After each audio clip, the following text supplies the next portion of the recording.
But we will go ahead and record. Amy, if you'll go ahead and press record, we'll get going. And welcome to the 2025 Gateways to Blue Skies Q&A session. This is our first Q&A session, and we'll have another one in January, so make sure you mark your calendars. My name is Janice Miller. I'm the program lead for the Blue Skies Competition Management Team at the National Institute of Aerospace, and our role is to support NASA in planning and executing this competition each year. So we're happy to have you here and be able to do this Q&A session, allow you to interact with our competition co-chairs, which you'll meet here in just a minute. Just as a reminder, I think you all have seen the email correspondence that the session will be recorded. We do ask you to keep your mics off until it's time to take questions at the end of the call. The recording will be available at the once we post things on the website. So you'll be able to return to this and you will be able to you'll be able to see the written answers to the questions asked on the call as well. They'll be updated in the summary document. If you do need captions, Teams typically allows you to do that. You can access them by selecting More in the toolbar, and then click on Language and Speech, and then turn on Live Captions. So if you need that, go ahead and see if you can make that happen. We'll go over our agenda here. We have about an hour and a half to make some introductions, talk about the 2025 theme, and talk about some technical remarks and some programmatic remarks before we get into the questions that y'all submitted in advance of this call. And then, time permitting, we will host some additional questions from the audience here. If you guys have follow-up questions from the Q&A document or follow-up questions for anything that you have here or anything that you have not already submitted in advance, that's the time to ask those. And then we'll wrap things up. Our target end time is 5 o'clock Eastern time, and we will do our very best to keep it at that. One thing that you probably saw in the email that went out on Monday is that we are only going to be able to answer some of the questions that were asked in advance. Y'all had a lot of questions, and so we went ahead and wrote those down, gave them to you in advance. So make sure you guys access that summary document and kind of take a peek at that, see if you can find your question if you haven't already, before you ask it again here in case you don't see it answered in this particular session. If you do have a follow-up question, like I said, that additional questions timeframe is the time to ask those. So a little bit about us at the National Institute of Aerospace. Like I said, my name is Janice Miller. We, as program staff, support the program in some way, shape, or form on behalf of NASA. Our goal is to ensure smooth functioning, that your questions are answered, and all the things that go with it. So you'll be primarily interacting with us during the course of the academic year. You'll email us, call us, see us at the forum next May, and we're always happy to support you. So feel free to reach out. I'm Janice, like I said, and I'm going to go ahead and let Amy, my colleague, introduce herself. Hi, I'm Amy McCluskey. I'm the program coordinator for Gateways to Blue Skies, and happy to have you guys all on the call today. Thanks, Amy. And then two other people that you may see at the forum in May. Stacy Dees, our Higher Education Challenges Portfolio Manager, and Shelley Spears, our Director of Education and Outreach. And then I am going to turn it over to Stephen and Brad, our co-chairs, our awesome co-chairs for this year, and let them introduce themselves and who they are. And these are also people that you will see at the forum in May. And you may see the other three people listed on this slide as well. So go ahead, Stephen. Sure. Hey, my name is Stephen Holes. I'm the NASA lead for Gateways to Blue Skies.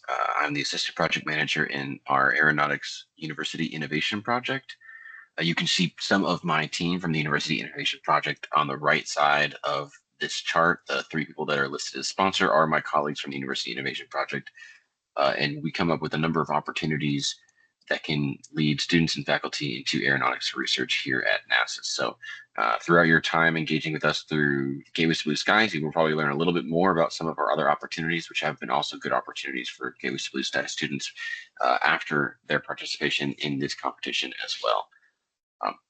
But I am the lead for Gateways to Blue Skies for the NASA side. I help come up with every year's topic, help put together our competition guidelines that you look at every year, and I go and find a co-chair that has an expertise more specific to that year's topic. This year, right, is agriculture, and we have someone on the science side of the house that deals with more agricultural related projects, and integrating what we do here at NASA with the agricultural community. And so while I used to work more on the aeronautics side of the house, right, doing systems analysis and conceptual aeronautics design, Bradley, who I'm going to hand it over to, can tell you a little bit more about what he's done, and he'll talk a bit more about later about what they do over on his side of the house. Thanks, Stephen.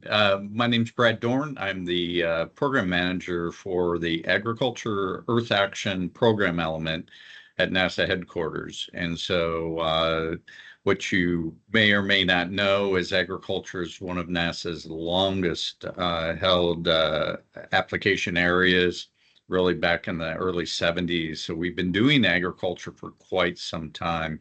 And so it's a strong and big part of the Science Mission Directorate portfolio. And we're super excited to be participating in this effort because we're seeing more and more so the linkages between space observations and other observations on the ground, airborne, and so forth. And so these are exciting times. So I'm anxious and excited to hear about all your work and projects as this process goes forward. I'd like to also mention that Cordelia Hires-Brady co-leads this effort with me, and she's online there. Just say hi, Cordelia. Hi, everybody. Like Brad said, my name is Cordelia Hires-Brady. I am the program coordinator working directly with Brad. My background is in both agriculture, agricultural research, and working at nonprofits. So I was really excited to be assisting Brad with this project and providing any sort of expertise. So excited to hear more, answer your questions, and participate today. And you get to interact with us, the co-chairs, maybe Cordelia, and maybe some of the UI team at the finalist forum for those who make it to the finalist forum. Absolutely. So these are some of the faces that you are going to see and the expertise that is coming to this competition from NASA. So thank you, Stephen, Brad, and Cordelia. Moving right along, I'm going to allow Stephen to kind of talk a little bit about the competition, kind of give it a little bit of context beyond what you've read in the competition guidelines. And then, Stephen, you can turn it over to Brad whenever you're ready. Sure, yeah. So every year is a whole separate process for me and my team to try to figure out what our topic for the year is going to be. We take into account feedback from people like you in the proposal side of Blue Skies, right? The students, the faculty. We talk to our colleagues here at NASA. We talk to people around the industry.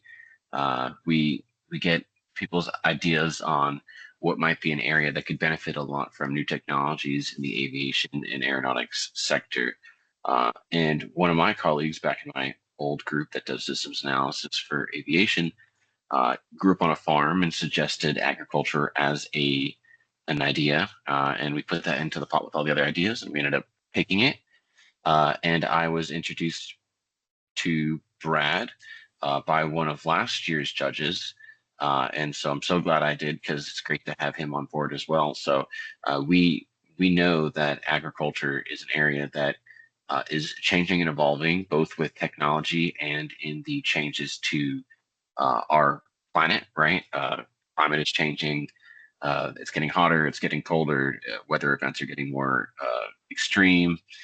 Water is becoming more scarce. But at the same time, we have a lot of opportunity to try to mitigate and enhance what we do through agriculture with new technologies, especially some of those in the aviation sector. So We know farmers are quick to adopt new technologies when it will help them and be economically beneficial to them and their livelihood.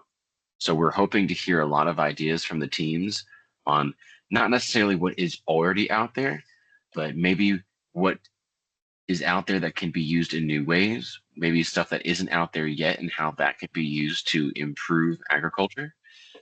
We really want to see new ideas from the teams. We know a lot of you might already work with some of the technologies that are up and coming, or might work with stuff that might be out there on the farms already, or know people that do. And so we're really looking to see what's next, right? We give that 2035 date to give teams the room to be a little creative, right? It gives you a little wiggle room to figure out, hey, how do we have time to develop something that could be really, really make a big impact to these farmers. And so I know we're all looking forward to seeing what you come up with. Brad, you can go ahead. Okay. Well, thanks very much. This is our team. Before I get started, though, I want to make sure that everyone is clear in the context. I'm providing a few slides just on our program, which is largely driven by space Earth observations. And in so doing, we see connections with aerial platforms, drones and so forth, and also ground systems. And so we sort of get this top-down perspective of what's available. That is not meant to be a scope of what we're asking you to provide. You've got that information already in the solicitation, the call. And so don't take this as, hey, I've got to fit it into this box that the agriculture program is. So I don't want anybody to misinterpret this at all. I hope, though, it gives you some context of what our agriculture program does for now and for the future. So next slide, please. Or do I drive, Janice? Do you want me to drive? I've got you, but for some reason that slide is not showing up for you. There we go. It'll come up. Yeah, you can go ahead and flick through 3 more times. Our program really started as a global view of agriculture. So space observations really driving food supply issues way back into the 70s. And even now, one of our biggest projects is Ukraine, food supply issue for the globe.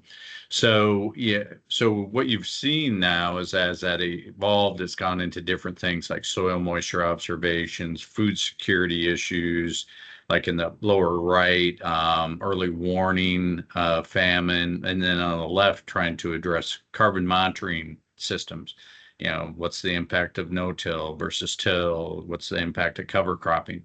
So, and as you probably realize, it's getting higher and higher spatial resolution. Next, please.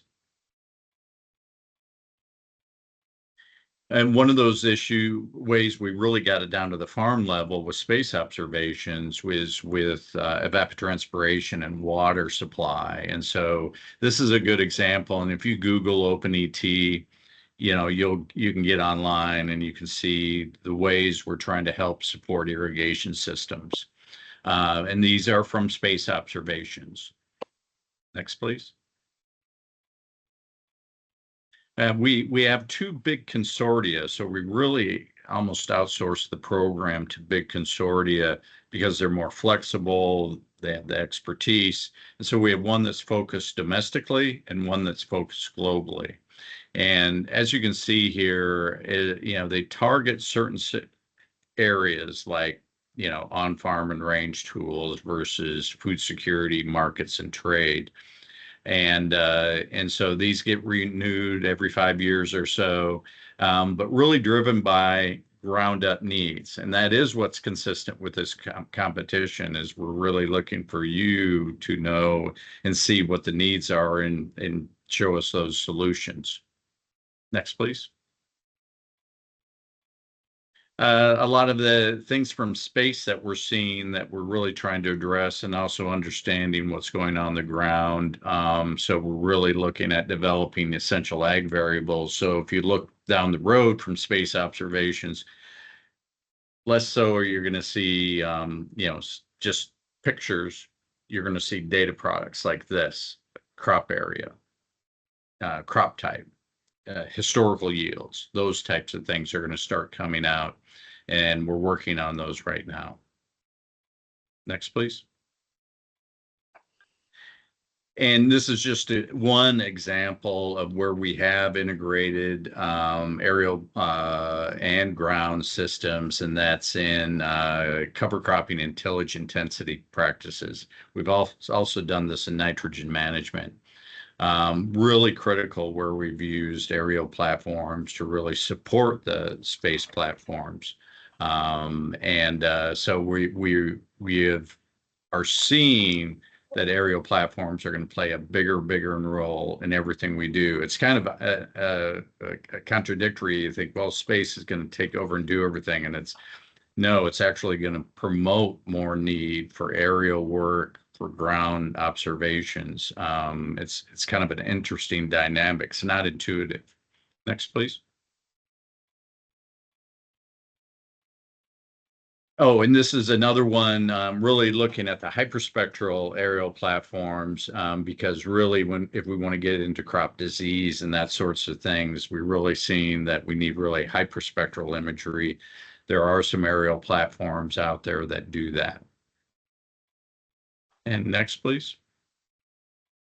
And one slide just on thoughts on aerial platform. Once again, I want to emphasize this is not what we're asking you to do. This is what our programs talked about a lot, and you probably have better ideas on what we should be doing with aerial platforms. So that's what I'm excited about. But things like linking airborne data with in situ data to help understand some of these ag variables that we're talking about, validating the satellite data. That's something that we're really looking hard at. And then also, looking at certain variables that don't change, and where we have spatial, or our space systems can go from daily to weekly, couple weeks in temporal resolution. Aerial platform, you're not going to have that opportunity often to go over these areas that often. So what are those variables that don't change very much? Can we use aerial platforms to do that more cost effectively? And then, of course, we're really excited to hear about all the ideas, because we'll definitely take what we learned from this competition back into our program. So anxious to hear about all your thoughts. And with that, thank you very much. And unmute myself. Thank you, Brad. Really appreciate it.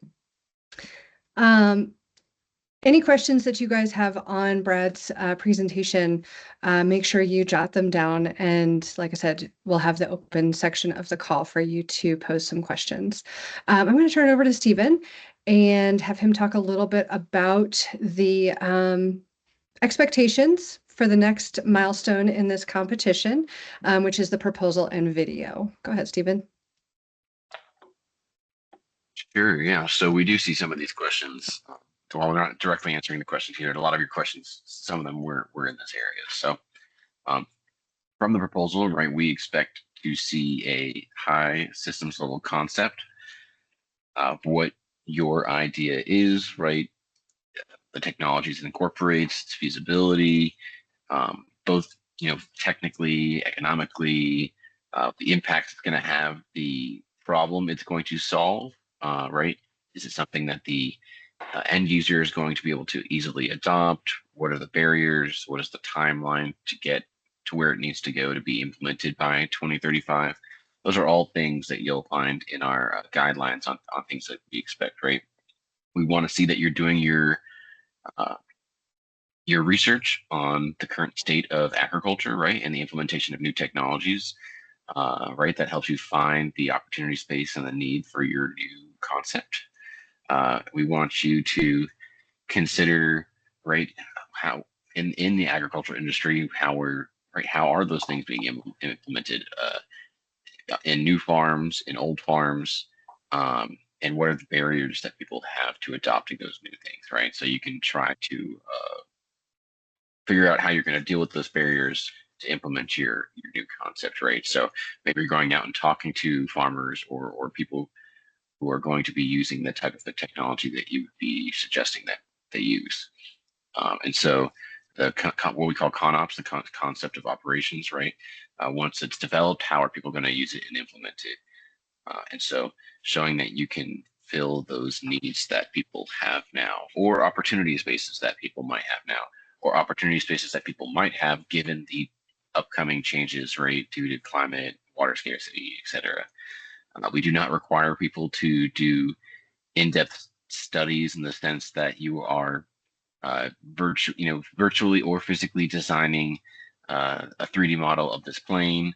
We're not expecting you to buy new technologies and implement it onto a drone platform, although we know some people end up doing things like that, whether they're using this as a vehicle for their senior design studies or some other opportunities at their school. It's definitely not something that we expect nor give bonus points out for doing, right? We know physical prototypes and models are useful, but a lot of times, especially in schools that may not have as many resources, they can be a barrier to participation. And we really want this to be accessible and also get students to realize that, if you ever go to build something in industry, you really have to show people that the idea has merit before you build it, and really get people's buy-in from that high systems level.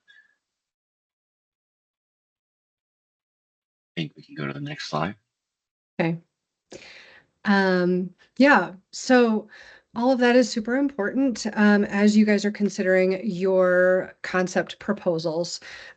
We also have a few programmatic remarks, and one is that you do need your primary academic advisor to sign off on your proposal. We have changed that a little bit this year for those of you who have participated in the past.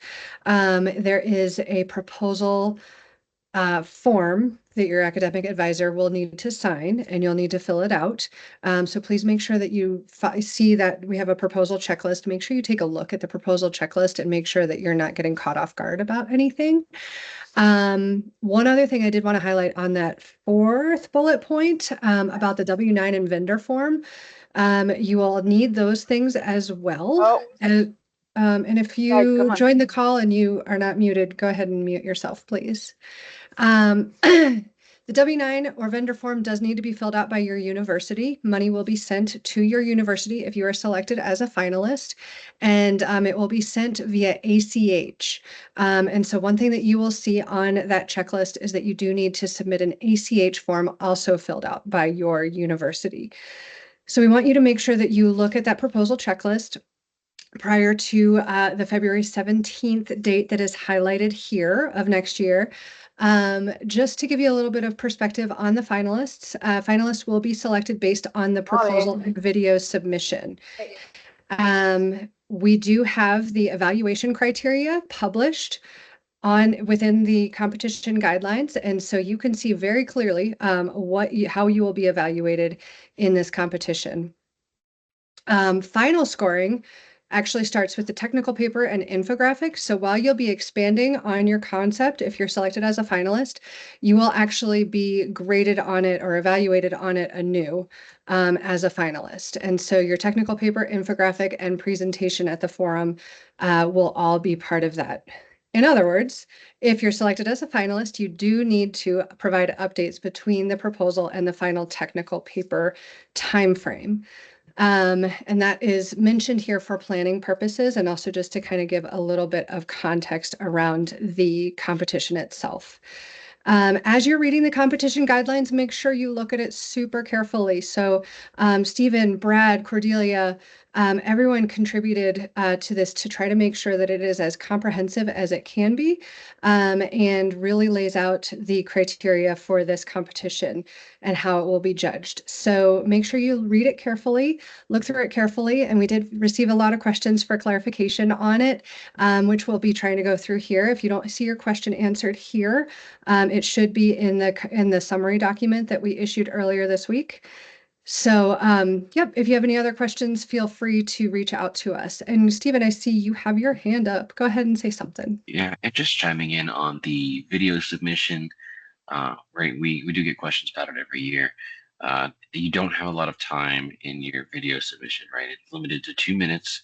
And so we really just want a quick preview in your video of who you as a team are and the concept that you're proposing. And so you do have to put a good amount of thought into, hey, how do I fit that into 2 minutes? Just like with the paper, how do you fit everything you want to fit into those 5 to 7 pages? Perfect. Yes, that is also a question I believe that was answered in the summary document. And if it's not, you can also find the similar question on the frequently asked questions page on the website, which brings me to another thing. If a question is asked off of this call, and it's relevant to all of the teams, we will post that on the frequently asked questions so that everyone has access to similar information. So take a look at the frequently asked questions on the competition website periodically and see if anything has shown up there. We do want to make sure that everyone is getting equal access to information. So let's see. One other thing that we just wanted to point out programmatically is that, again, just reiterating the W-9 and the ACH, money goes to your university and then the advisor handles it on behalf of the team and university according to university protocols. So your advisor is involved in a number of different ways, and that is one important way. And then we just wanted to remind you that your job in creating a proposal is to sell your proposed concept to the judges. And so it is a key element of your success to have your research and justification really outlined and spelled out clearly. All right. And with that, unless you have anything else to add, Stephen, I can move forward with the questions. All right. So I'm going to ask the questions and Stephen or Brad will jump in with the answers, some of which will be elaborated upon, some of which you'll just sort of see the answer here.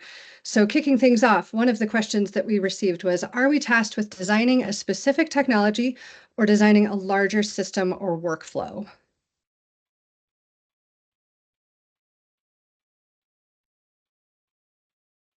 So we aren't looking for people to come up with a detailed design for any specific technology, right? This is a high level systems concept. So you will be putting together a whole package of, hey, this is a platform that will have X and Y new technologies and enable the end user to do these new things or enhance their existing processes with XYZ. So we're not expecting teams to, like Rennie said earlier, develop a technology or sit in a lab and get down to the wiring and the CADing. You're not expecting that.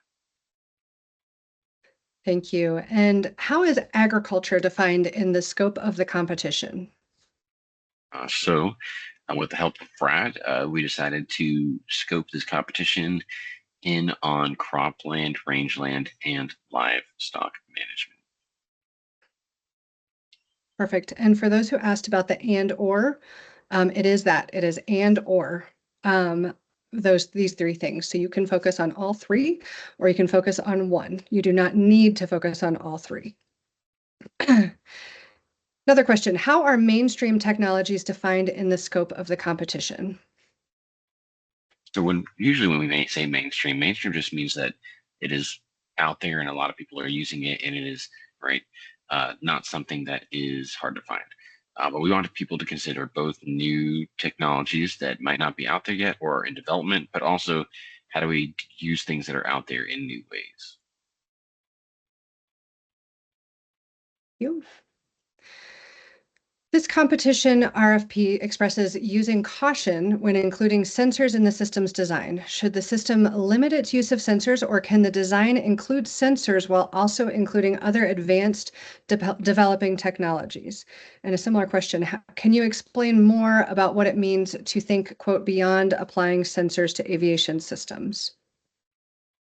Yeah, so I mean, we use that wording not to necessarily tell people not to use sensors, but we wanted people to do we didn't want everyone to do the same thing, right? There's a lot of sensors that people commonly use. There's a lot of sensors that are used on drone platforms that people are starting to use on farms. And we really try to get a wide variety of innovation and new ideas when it comes to our Blue Skies proposals, right? So we're just trying to encourage students to say, hey, well, what else is out there, right? What problems are there to be solved? What are different ways that we can approach those problems with new technologies, right? Maybe there's a lot of common sensors, maybe there's new sensors, or maybe there's new ways of getting data that people might not be thinking about. And not everything is necessarily about data gathering, right? I mean, from what we saw in the proposals, some people might have things that harvest or spray or deal stuff with irrigation. Some are data, right? Some are data driven, some are more sensor driven, some might be, vertical takeoff and landing platforms. Some might be more standard, uh, you know, uh, planes with wings.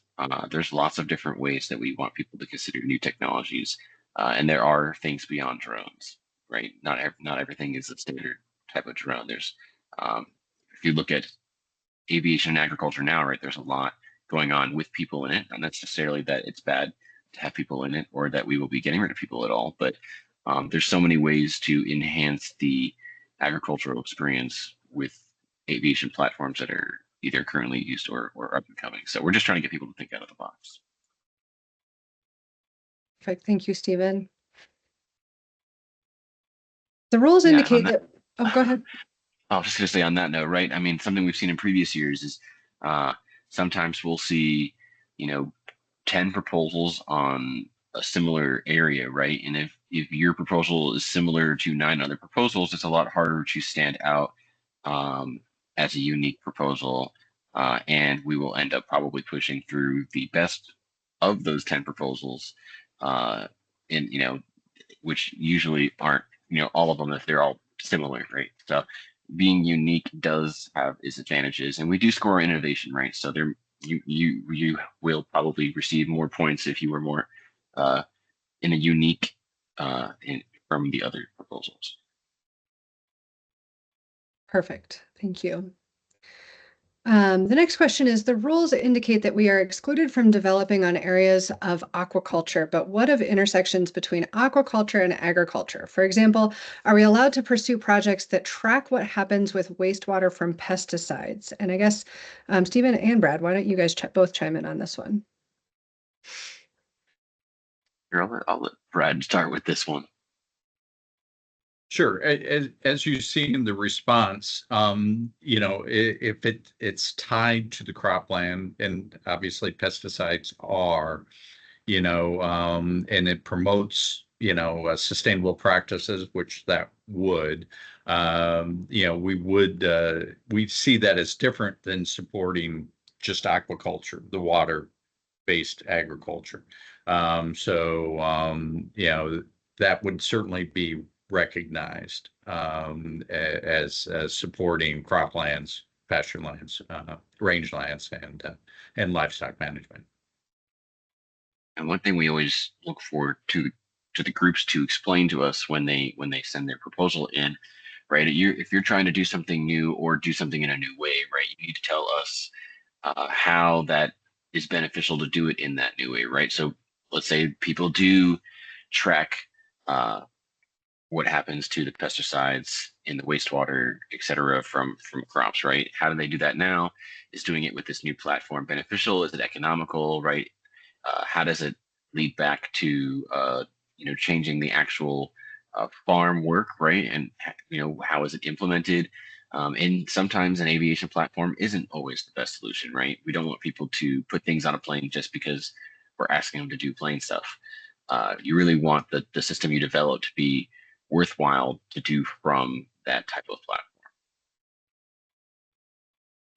Great, thank you both. Another question is, to what extent should our project reflect real-world feasibility based on today's research and technology versus speculative advancements that might only be plausible by 2035? Should ideas be grounded in current technology, or should we explore possibilities that require significant technological advancements? And does the competition prefer realistic solutions or groundbreaking innovation that might be technically challenging today? Yeah, teams struggle with this every year, and we see teams do good with both of those sides of the equation, right? Obviously, groundbreaking technology would still have to be ready by 2035, which isn't that far away. So we definitely want teams to look at, hey, how long does it take for new things to come to market, and could you get it out there by that time frame? But we also like students who, think of new ways to use things that already are out there. We saw students last year on both sides of that get awards at the end of the finalist forum. Everyone just has to kind of find their way there in their own technology concept and do the diligent work of justifying, why are you making this choice for the problem you are trying to solve. Okay. Can you clarify whether we need to restrict our geographical scope for a solution to the United States, or can we focus on a different area of the world and or address issues of a global nature? For example, Russia and Ukraine account for 12% of total calories traded. Would systems that consider the ramifications of conflict in breadbasket nations be permitted? And why don't both of you guys answer this one? Brad, are you okay with answering this one? Sure, I can answer this. Yeah, there is the geographic scope is not limited, so that is possible. But as Stephen has said it previously, really have to explain, about if there is an application that is in another geographic region, the role that might have, the impacts, ramifications of conflicts, and so forth. And so, I think this is pretty consistent from what I'm hearing is the explanation of how this has an impact on croplands and rangelands. And then if it is in another region, a remote region, or another country, another climatic region, how and why is that important? So once again, that explanation, that clean, crisp explanation is really important.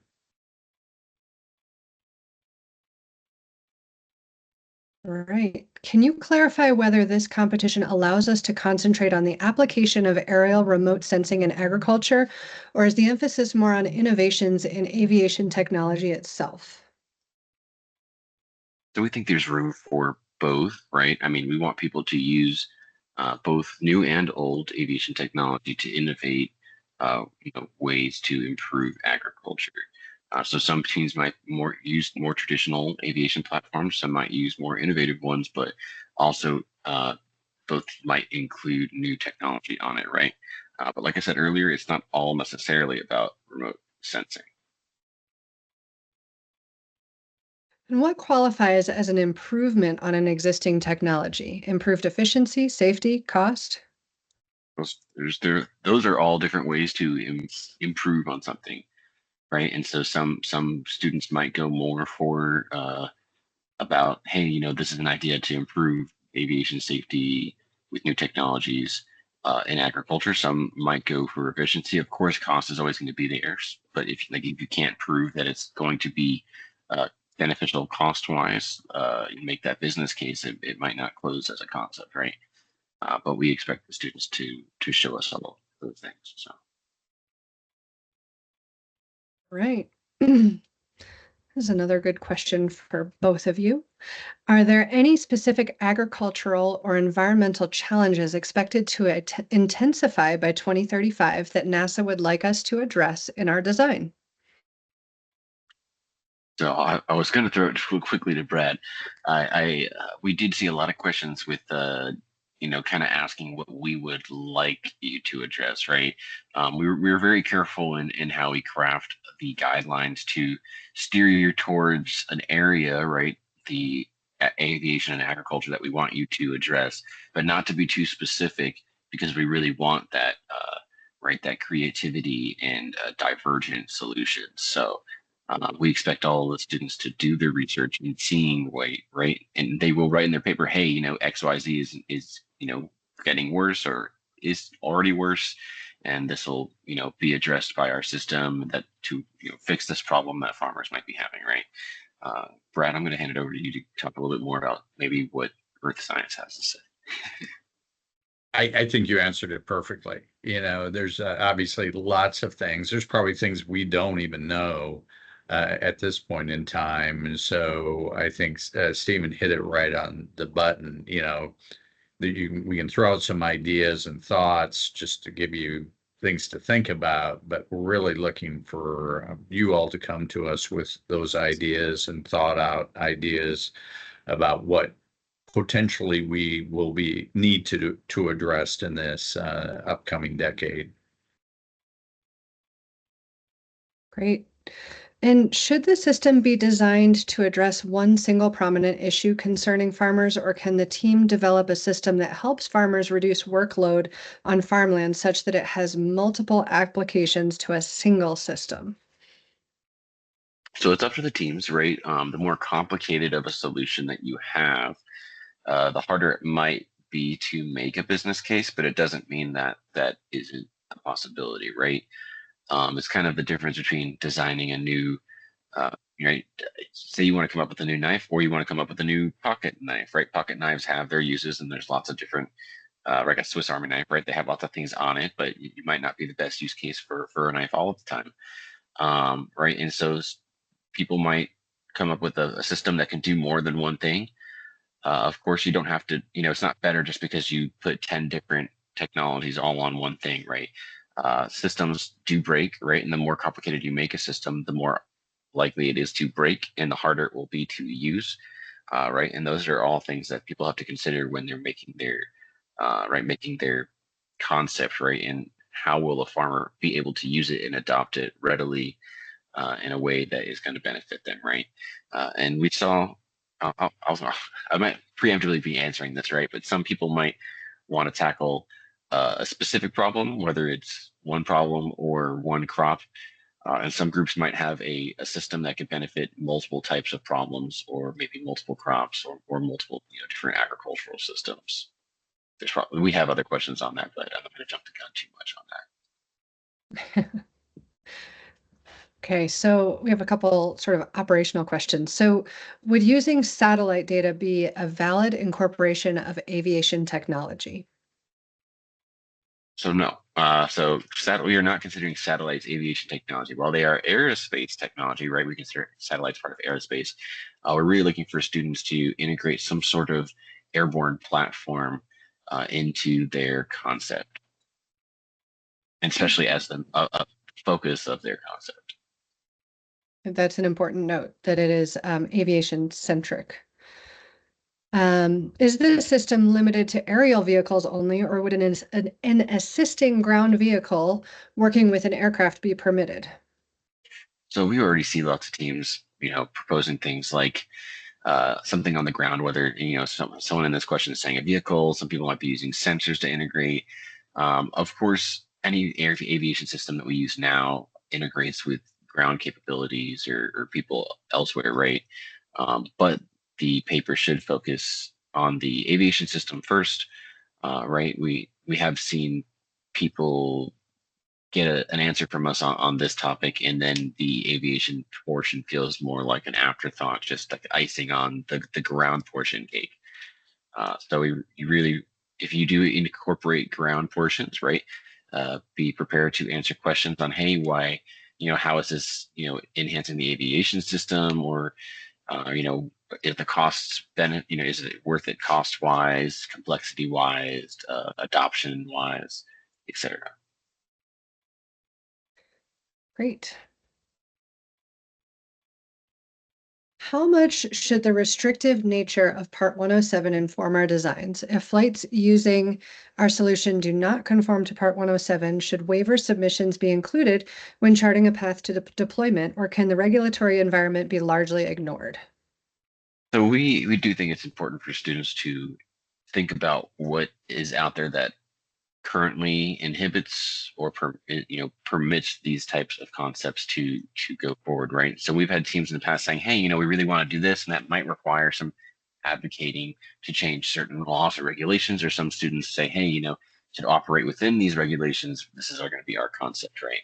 And so especially in this area, you see things changing all the time with regards to Part 107 drone operations. I think I saw something a couple months ago that said the FAA updated some regulation or law that might affect how people could use swarms, right, in their farm work for drones. But we definitely think it's something that students need to think about, because if you want to make a system like this, that needs to be something that you consider. Is NASA required to be considered as a stakeholder? So yeah, so we had with the other question, right? Uh, while we do have our guidelines that we want you to conform by, right? It's not about using a NASA system or kind of propping up NASA work in your concept, right? We want you to think about the end user who's going to be using your concept and think of right, those people as the main stakeholders for your concept.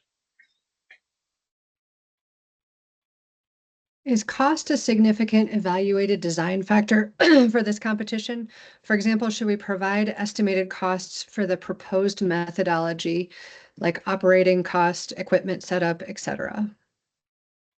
Yeah, of course, like I was saying, right, you have to be able to kind of close a business case to show that something might work, right? And with regards to farm stuff, sometimes costs waive, right, with different government grants and different regulations and what's going on. So teams really have to make sure that this makes sense to whatever type of end user it is. Maybe it's a small farm, maybe it's bigger ag customers, and that's up to the students to justify. Of course, we're not going to ask for the equations and all of that, nitty gritty stuff in the main part of your paper. Sometimes students choose to put how they calculate some of their costs in things like their appendix, but we do expect teams to make it realistic and justifiable. And for the development of our proposal, should we include estimated costs based on current prices, or is it more appropriate to provide a futuristic cost prediction aligned with expected advancements? Students may choose to do it either way, but the students might find research that predicts things go in different directions, either cost of technology wise, cost of agriculture, maybe even things like the cost of water.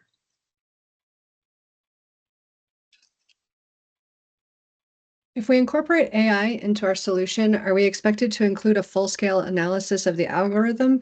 What depth of analysis is expected? Similarly, if we develop software for the project, will it need to be submitted with the proposal, or is it sufficient to reference in the document? So as a systems level concept, we don't expect people to do an in-depth analysis on the algorithm or to make software.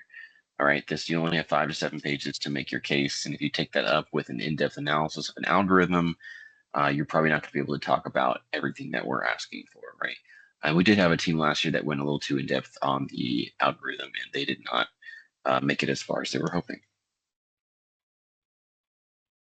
Thank you. What technology readiness level range is acceptable today to be implemented into 2035? How detailed should our justification be for meeting technology readiness by 2035? So we do ask for teams to provide a pathway and timeline to deployment for their system. Some technologies, based on your research, you'll see take less time or more time to get to market at whatever scale you're thinking about for your system, right? So depending on the scale and the complexity of the technology, different TRL levels, I think, are acceptable. So we see teams thinking about mid-level, higher level TRLs, also stuff that's already out there. Of course, if something is really, really low TRL and, is not even in a research lab yet, it might be harder for it to make its way, but some stuff is developed quickly, especially if it's used with, more off-the-shelf components.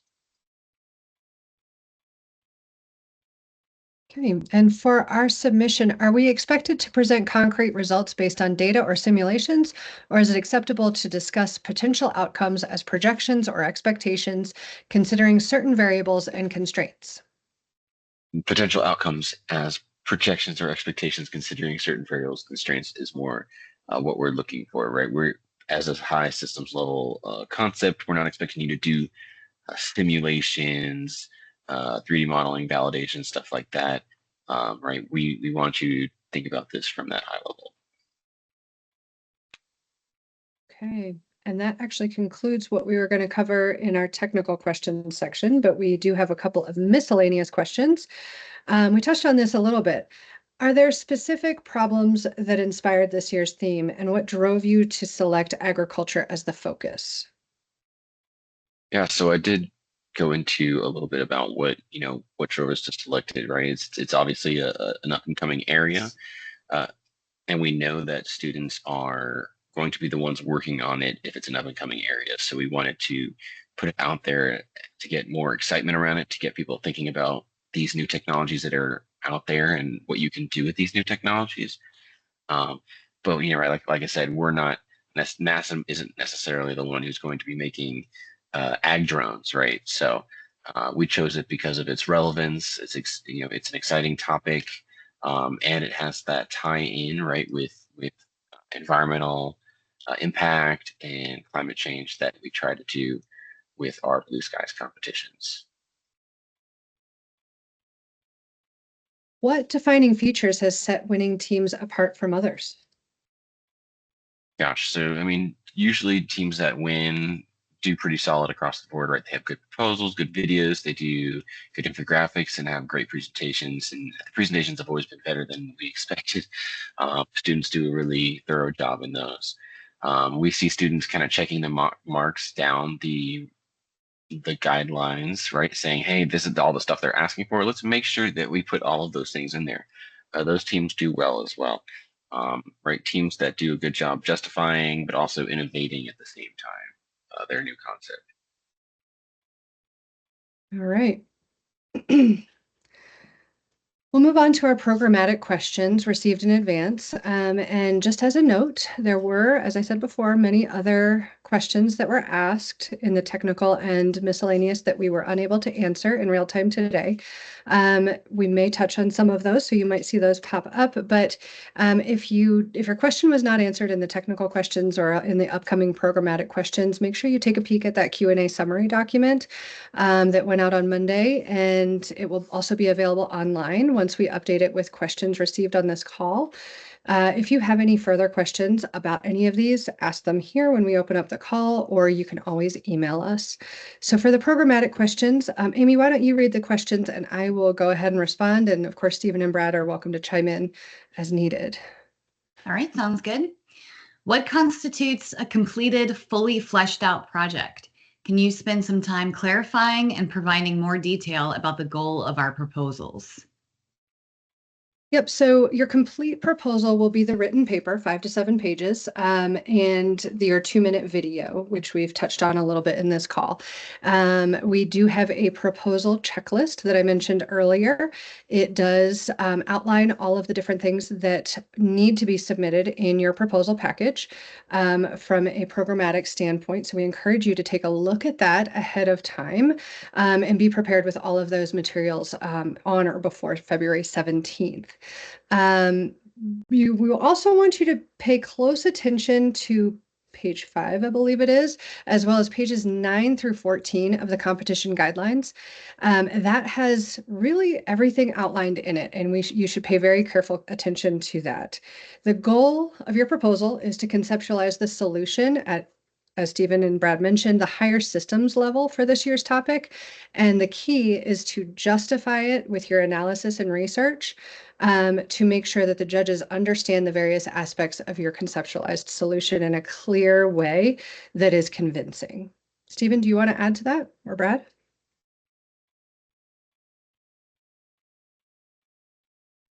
Hearing none, we'll move on along. Nope. Oh, you've got something? Okay. No. Go ahead, Amy. Okay.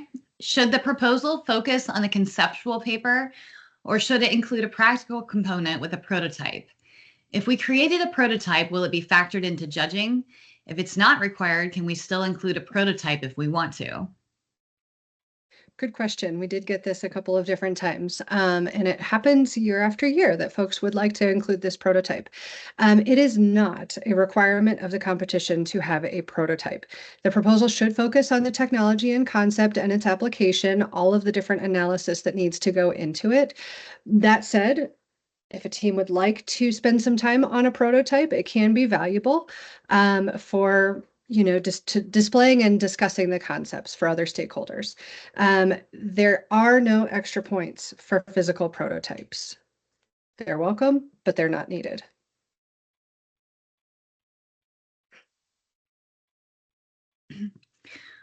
What is the grading criteria of the competition? Is novelty or practicality more important? Are there certain sections or content areas that are weighted more heavily? What aspect of the system-wide design should we focus most on? Okay, and as I mentioned, the evaluation criteria can be found within the competition guidelines. You'll see it on page 12. The matrix is there. All of the guidelines or all of the criteria are listed there. You'll want to pay special attention to that as you're preparing your proposal. Generally speaking, the goal is to do both and all. So it's seeking novel ideas that are well justified in all the areas listed on page 5 of the competition guidelines. And essentially, as we've mentioned before, teams are responsible for determining how to allocate their material within the allotted page count. The goal, like I said, is to produce a compelling proposal. And as you can read here, innovation comes in many forms, and how you decide to balance the line of innovation practicality and pushing the boundary is unique to each team. So innovation is important, but so too is the concept of operations and implementation.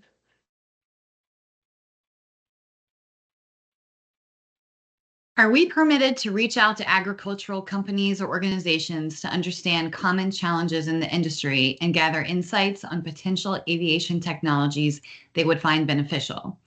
What about anyone at NASA?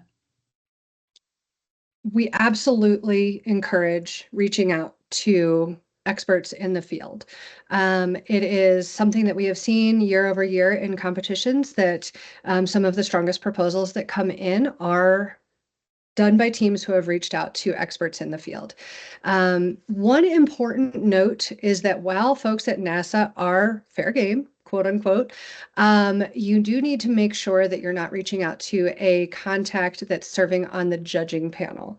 So judges, and they will be told this, they are not allowed to interact with teams related to the Blue Skies prior to the forum. Also, sponsors of the program, so the folks that you saw from University Innovation Project, are also not supposed to interact with Blue Skies teams. This is to ensure fairness across the board. And so we do encourage you to go ahead and reach out to experts, but be careful about who you reach out to at NASA. And they should be able to let you know whether they can or can't talk with you about the Blue Skies competition.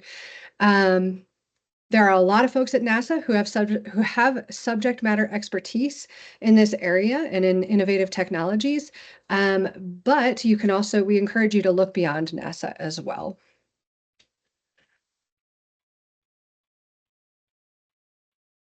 And with that, we will go ahead and open the call for additional questions.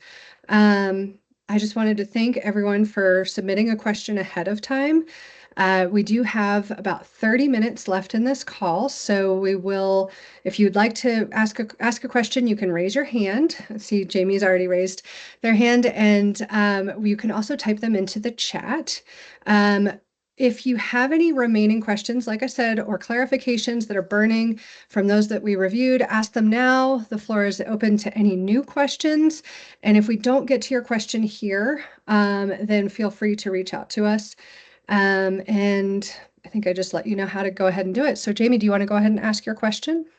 Yeah, so I go to a community college that's a part of like a group of community colleges called the Alamo Colleges. I was wondering, do my teammates need to be specifically from my college, or can they also be from the partnering institutions as well? That's a great question, Jamie. You can, so this competition is open to partnering universities. You can work across institutions. What you're going to want to be careful about is that if you're going to probably be the team lead, so your team needs to have a team lead and a primary institution. And whoever the team lead is, your advisor also needs to be from your primary institution. Like I mentioned before, your team, if selected as a finalist, will receive funding to that lead institution. And it's important that your advisor, your academic advisor, is at that lead institution so they can distribute funds accordingly and make sure the project is managed according to university protocols. Okay, thank you so much. Absolutely. There's a question in the chat as well. All right, so I see. Oh, you got it, Amy? Well, yeah, it's how involved are people outside of the team allowed to be? For instance, if I get a friend to hold the camera for the video, or if one of my peers is already performing related research and they want to discuss their ideas. Sure. So it depends, right? Holding the camera so everyone on the team could be in the shot at one time is one thing. I think that's pretty acceptable. We don't want people who are not on the team doing the work, right? We want the team coming up with ideas. Of course, the team engages outside stakeholders to get an idea of what the needs are. We want the ideas to be the team's ideas, right? The work should be the team's work, right? We don't want teams hiring external folks outside the team to do the videoing or the graphics, things like that, right? All of the work should be done by the team. But if you need to have a friend, like you said, hold the camera to get everyone in your team in the camera shot, then yeah, that's probably fine. But it's more about your ideas than the ideas of your the research that you already know. Thanks, Stephen. We have another question in the chat. Is there any way to change members of my team before the video proposal if one or more of them have had to leave the group? Yeah, so teams are able to change up until the proposal timeframe. So at the point where you're submitting your 5 to 7 page proposal and video, 2-minute video, at that time we do ask for the teams to be more or less set. And I say lean heavily on the more on that. It's really only in extenuating circumstances that someone has had to leave the team or something like that that we sort of allow or permit team changes. But by the time the proposal goes in, you should have your team set.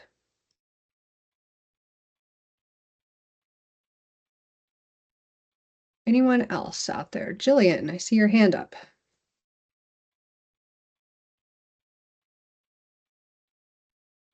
Or was that an accident? Oh, you got it. There we go. Yes, so I was wondering, I saw the question about the satellites, but I was wondering if pseudo satellites or other high altitude aircrafts also be counted in this category. That's a good question. Stephen or Brad?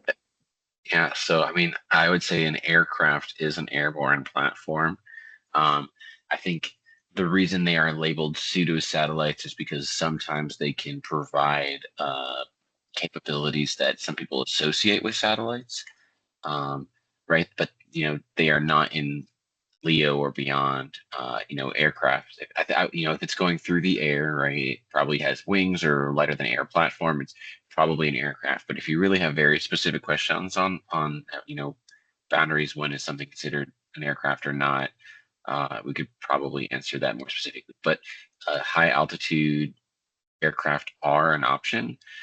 Sometimes those platforms are larger or more expensive. So if a team decides to go for a high altitude option, definitely consider the costs and complexity of the system like that, and also any regulation, because sometimes at high altitudes you might run into different airspaces.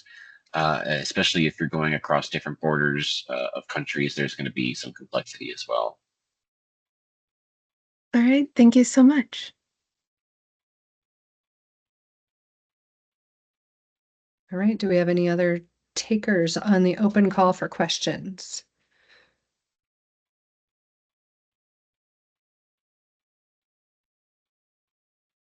All right. Oh, I see a couple coming in.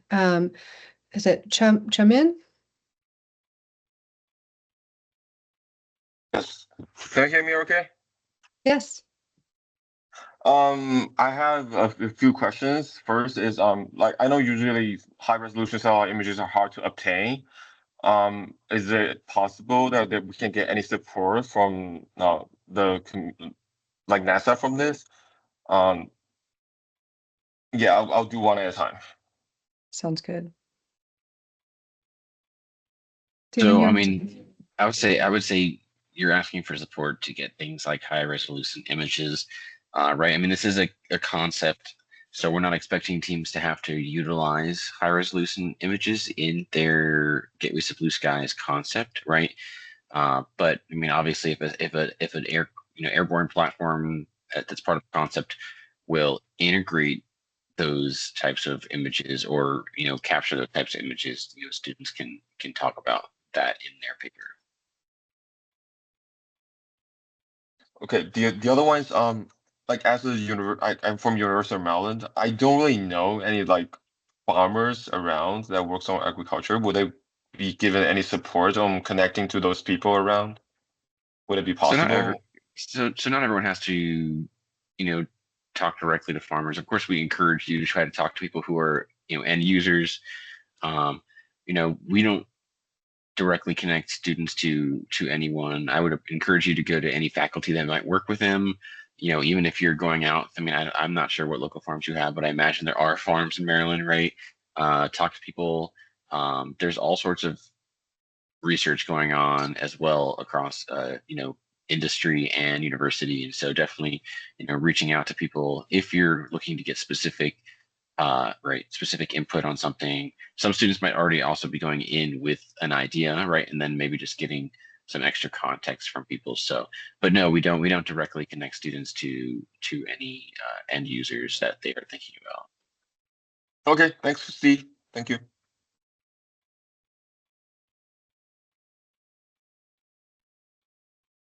Right. And I'm just seeing last name. Alton. Alton, there you go. Can you ask your question? Hello. I know I was a little late at the beginning. I just wanted to know, will you be sending this recording out through email? You probably said it at the Absolutely. beginning. Okay, Yes. thank you then. You will have the slides, and I know some people did join late, so you will have the slides from this call as well as an updated Q&A summary document with the questions that are posed and discussed here on this call, as well as the recording. So you'll be able to refer to all three. Thank you then. Yeah. We have a couple other questions in the chat. Okay. To what degree should our up to 2035 timeline cover the potential regulations, jurisdictions in the way of drones being readily used in all fields of agriculture? Yeah, so I think people can consider what is current or upcoming. Teams might make their own predictions or suggestions for changes that need to be made for their system as well. Of course, we don't expect the whole paper to be about those, regulations and such. You only do have 5 to 7 pages, but we do want teams to consider, right, what those types of barriers or limitations. Great, thank you. The other question we had is, can the term of extreme weather be expanded upon? What kind of extreme weather are we expected to deal with? So, I mean, I'm not sure which specific line you're talking about. I do remember us mentioning words extreme weather, right? And so some teams might have systems that, help deal with the effects of extreme weather on agricultural systems. You might even end up with some teams that propose systems that operate in extreme weather, right? Right. I mean, coming off of last year's, which was natural disasters, right? Teams are not afraid to deal with trying to operate in or around extreme weather in general for students. But every system is different, right? About when they'll operate, where they'll operate. Every geographic area that you might be thinking about might have different types of weather that you might need to think about, right? And so just taking an example of the person who asked about high altitude vehicles earlier, right? If you have a system at a high altitude, you're going to be dealing with different levels of wind, different levels of maybe element exposure, sun exposure. There's depending on what your system is, you might have to deal with different things, and maybe your area deals with different problems, right? Some areas might deal with flooding, or droughts, or tornadoes, and I can't tell you what your system is going to aid in, but every system is going to have different challenges or operational environments.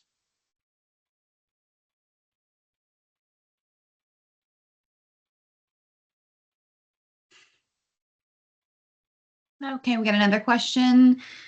Do all types of drones belong to aviation? Can you expand on that? I think drone is a very general term.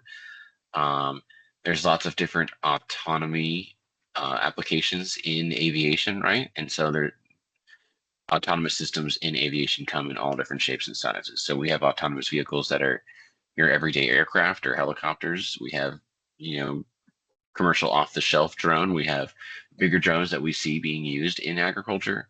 And some are vertical takeoff and landing, some are tube and wing, some might have different shapes. We have lighter than air aircraft, the hail UAVs, things like people mentioned earlier. So I'm not sure what you mean by do all types of drone belong to aviation, but aviation does have all sorts of different types of drones.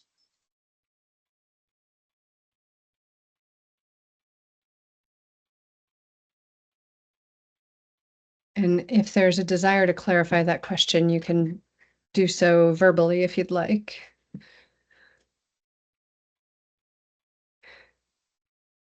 We do have a couple of other questions while y'all are thinking on whether you have other questions to ask here in the open call. We have a few minutes and we have a few more questions. So I will go ahead and pose a couple of these. So can we address multiple issues related to agriculture and aviation, or should the focus remain on a single issue?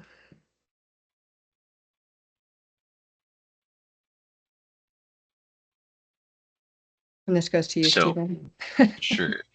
So I mean, right, like as long as you're meeting the guideline requirements, if you fit it in your paper, that's up to you. Some students, like I said, might have a system that is beneficial to multiple types of agricultural systems, and they might have a system that is more specific on its application. So that's really a team choice.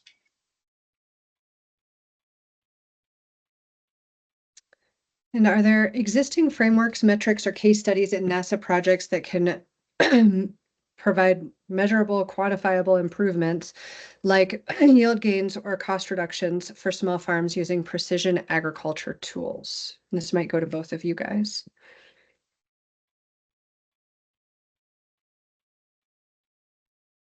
So I don't think we're looking for any specific frameworks, right? We want students to do their own research and seeing what's out there, seeing what the state of the art is, seeing what might be up and coming, and using that knowledge to back their own concepts, right? So if you're looking for us to provide you a framework to work with beyond the guidelines, we are probably not going to be providing you that.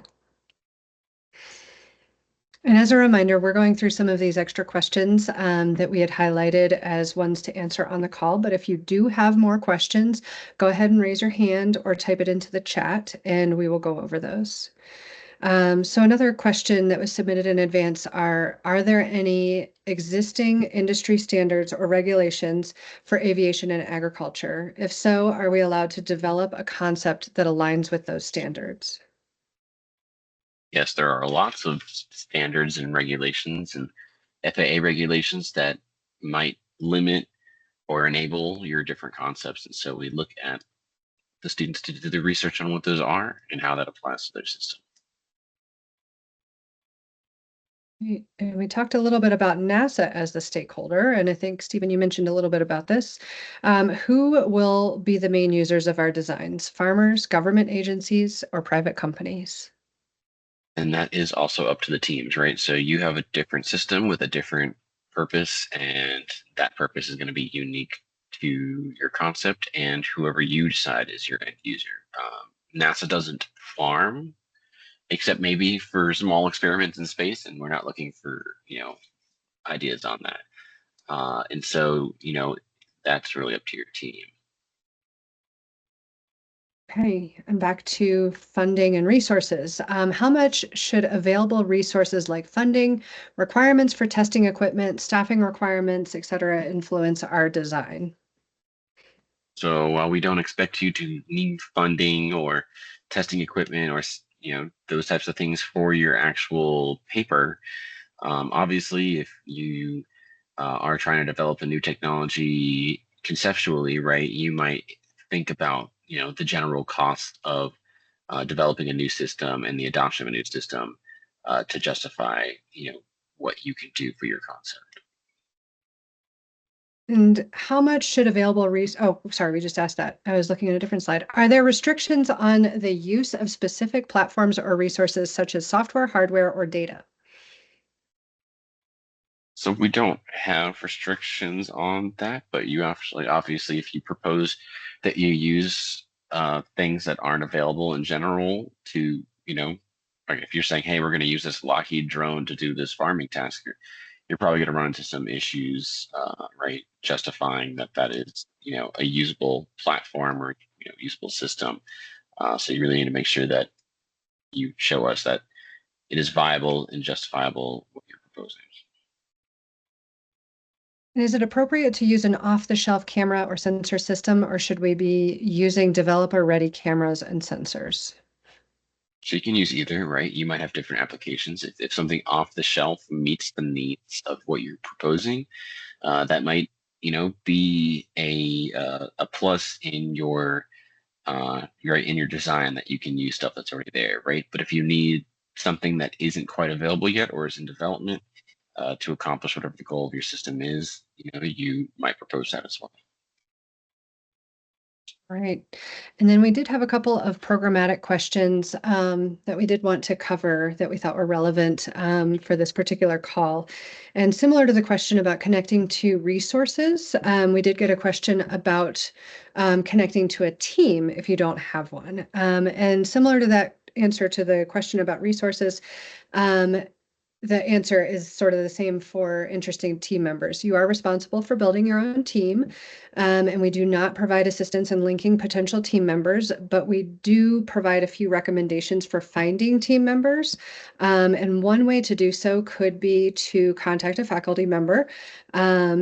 Certainly that individual could help with brainstorming some potential team members, either within your institution or in partnering institutions. You could also start by looking at engineering student groups on campus to spread the word about what you're working on, and attend a meeting or two to seek folks who are similarly interested in. And you could also, we talked a little bit about partnering institutions. If you do have friends in other universities or colleges, you could tap your friends to see if they would be interested in collaborating on this project. So we just wanted to make sure that you were aware of some of those opportunities. And then we did also have a question about the $8,000 finalist award and whether there are restrictions on that, and if it's not used in full, whether it needs to be returned. And that is an unrestricted sponsorship. And so it's intended to facilitate your participation in the competition, including travel to Armstrong Flight Research Center in May for the forum. But otherwise, if you do have funds left over, they do not need to be returned. They should be reinvested into the engineering department at the discretion of the team's advisor or the appropriate department that's working on this. It might be the agriculture department or another similar or associated department. So everything, like I said, is distributed via ACH, and it is a primary responsibility of the advisor to access and distribute those funds in accordance to university policy. And all of that would be written out in a finalist letter, so you have that at your disposal when you are selected as a finalist and you do receive that funding. So unless there are any other questions, we can wrap up early. Just a few things. Like I said before, we will be getting the Q&A recording up on the website for perpetual viewing during the course of the competition. You will, as I mentioned, see the Q&A slides and the summary document updated with questions received on the call. Those will show up on the frequently asked questions page, as well as any other relevant questions that might be asked that are good for the broad participant pool to see. It will take us a few days to get those things uploaded, so we will notify you as soon as it's available. And someone did have the question as to whether they can ask questions moving forward, and the answer is yes. We definitely encourage questions. We will route them to the appropriate parties as needed to get those answers to you, and you can email those to blueskies@nianet.org. I wanted to say thank you to everybody for attending the Q&A session. All the NOIs are very interesting, and we're looking forward to seeing the full proposals on or before February 17th. So interesting aviation concepts, and we are hoping very much that you guys have fun with developing your proposals, and that you dive into your research and really look into those concept designs and analysis. And like I said, have fun with it. So feel free to reach out as needed. We're here for you, and good luck. And with that, we will close. I hope you all have a good evening here. And thank you, Brad and Stephen and Cordelia, for your efforts in supporting this competition. It's absolutely critical. And yeah, we're looking forward to the teams interacting with you guys as the competition moves forward. Thank you. And with that, we'll close. Thanks, everyone.